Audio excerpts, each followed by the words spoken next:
Hello again from my front porch. I'm feeling a little bit cleaned up. I spent a really disproportionately long amount of time trying to with my razor stuff today, trying to trim excess hair that was gathering here and in here and, and on the back of my neck. It's still kind of not great back there, but trying to at least maintain some level of still looking as good as I can when I can't go get a haircut.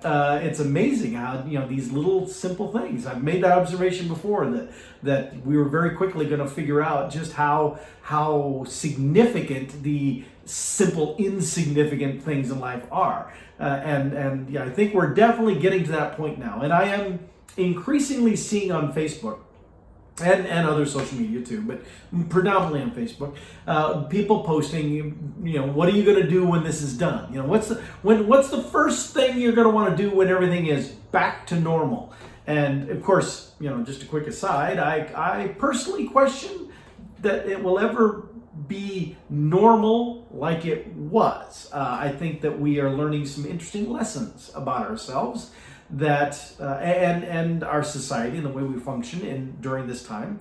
And I think that some of those lessons are going to carry over into the post-COVID era, whatever we want to call that. But again, I understand what people are saying. What they're saying is, when you're able to go to restaurants again and actually eat at the restaurant, when you're able to go and hang out with your friends and do stuff, when you're able to go see live music, you're able to go to sporting events, you're able to have your kids dance recitals, all of these kind of things that just a few weeks ago we completely took for granted, and in fact we may have been somewhat annoyed by the obligations that went along with the level of activity that we were doing, and now whoop, it all comes to a stop.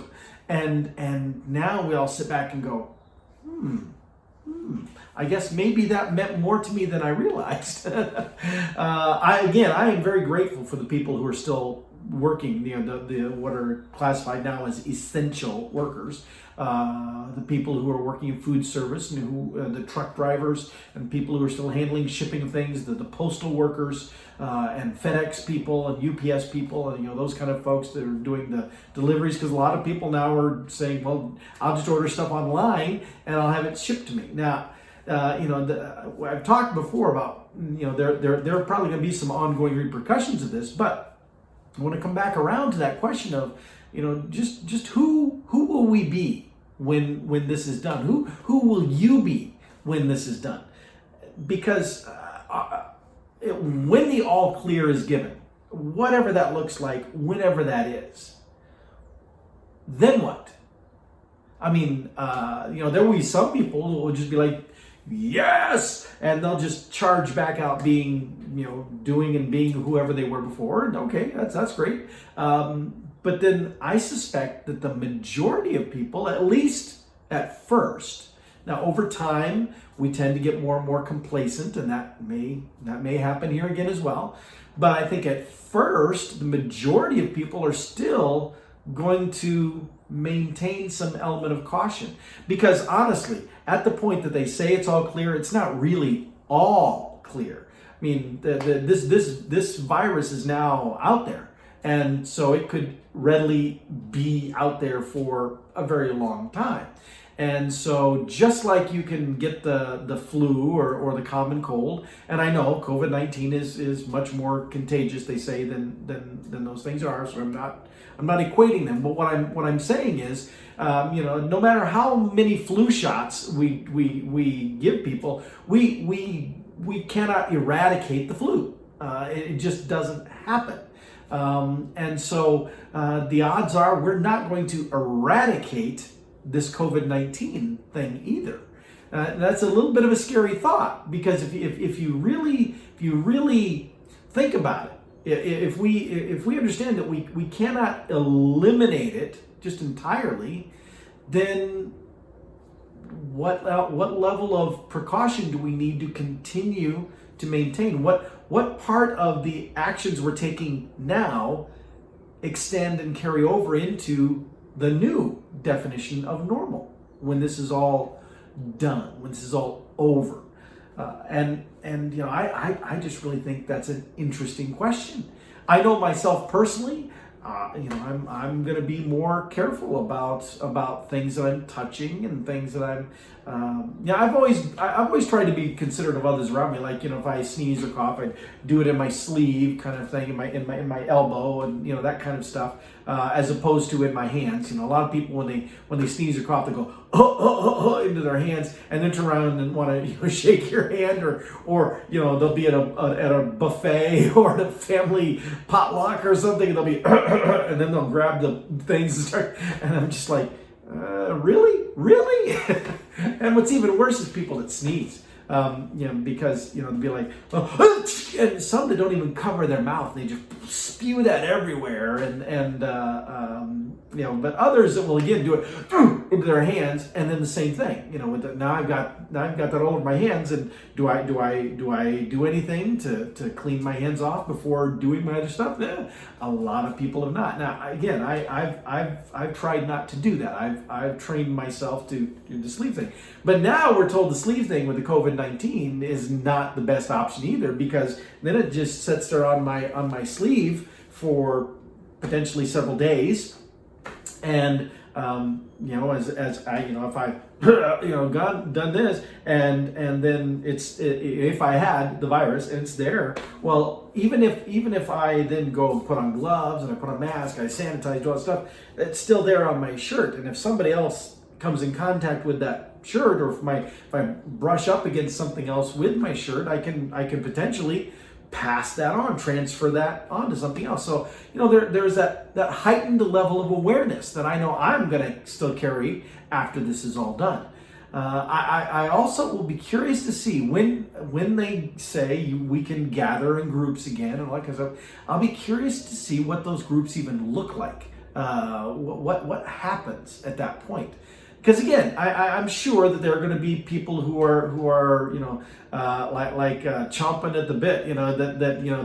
They say you can get together, and bam, they're ready to go get together, and they'll get together any crowd of people, and they'll party hardy, and they'll do whatever. And then, okay, great, and I wish them well, and I hope nobody gets injured because of that. But I think it's going to take a little bit of time to build the momentum back up for gatherings of people, especially large-scale gatherings of people. When you talk about arenas and stadiums, how long is it going to take for those entities to fully recoup the fan attendance, the admission attendance, for people to be willing to just put themselves back into that situation? Airplane travel, cruise ship travel, even more so. We've heard so many horror stories about people stuck on cruise ships that right now you can get cruises for like bargain basement prices. That's really awesome. However, how long is it going to be before people actually feel safe getting on a cruise ship? Those are the kind of things that are weighing heavy. And I suspect it's like that specific question. I suspect that's why the government specifically didn't bail out with the cruise ship industry. A lot of the cruise ships, their home companies, parent companies, are not based in the U.S. Probably because they're avoiding taxes. And so then there's frustration. Well, how come they're getting this bailout? Well, honestly, because they're probably an industry that is going to have one of the worst times recovering from this, and they employ a lot of people. I can understand some bailout monies for them, as long as those entities are using the bailout money to actually make sure that people are still getting paid. We're looking after their employees. So, I know they've done some restrictions or tried to implement restrictions on those things. That's great. I support that. That's a good approach. But still, point being, I think it's going to be a while before the cruise ship industry truly flourishes again. I think it's going to struggle for a while. I think there are going to be some tough times ahead, even when the all clear is given. And it's not going to be the only thing. I think that there are going to be a whole lot of local, small business, mom and pop kind of things that are going to really suffer. They are the large chains. Even a large chain can be a franchise, and so like just because you have like a McDonald's in the town doesn't necessarily mean it's not the McDonald's corporation. Now they have a lot to say in what happens there, but a lot of those McDonald's are a franchise. Someone local in the community actually owns that McDonald's, and that owner actually has all the responsibility of paying the employees and maintaining stuff, but they have to maintain it per the standards set by McDonald's. That's the agreement of being a franchise. You're using our name and selling our product, you have to do it the way we tell you to do it. But still, technically, the owner of that McDonald's is a local individual. But that individual, they may have some greater resources to fall back on because of their parent corporate entity that can perhaps give them a bit more of a safety net. But for the local mom and pop shop things, the homegrown places, some of them are really going to struggle. Really, I mean, some of them that are more specific service oriented, like restaurants and bars, or even places you buy clothes and stuff like that. Some of those may recover quicker, but some of the more specialty shops, I think some of them are really going to have, because I mean they found a niche, a very specialized niche. And many of those places just barely survive as it is because they're only selling to that niche. Well, now no one's been able to do anything with them. And when the all clear is given, how long is it going to take for people to re-establish the relationship with them? There's going to be so many other things we're going to be focused on, like getting haircuts. How long until we're going to the specialty furniture place or the specialty candle maker or the whatever. I worry that a lot of really good businesses are going to have a hard time. The government says they're doing support for those things, but the politicians keep playing games with that. One side says, here's what we propose. The other side says we can't support that because you've added in these other things. Or this side says we're proposing this, and the other side says we can't support that because you're giving too much benefit to this group and not enough to that group. And so they play their little tug of war politically. In the meantime, there's all these small local businesses that just they could use the help, and it's not coming. And even if that money finally does come out, will it be too little too late? I don't know. So I'm not trying to be pessimistic, because I am confident that we are strong. We're Americans. We do what we got to do and we get by, and we will recover from this and will be better than ever. I'm confident, fully confident of that. However, getting from point A to point B, from today to that day, there may be a lot of pain for a lot of folks. And some sadness and unfortunate circumstances. And so, I just really challenge us to all start thinking, as we talk about what is it that we see ourselves doing when this is done. Ask yourself, what kind of person do you think you are going to be when this is done?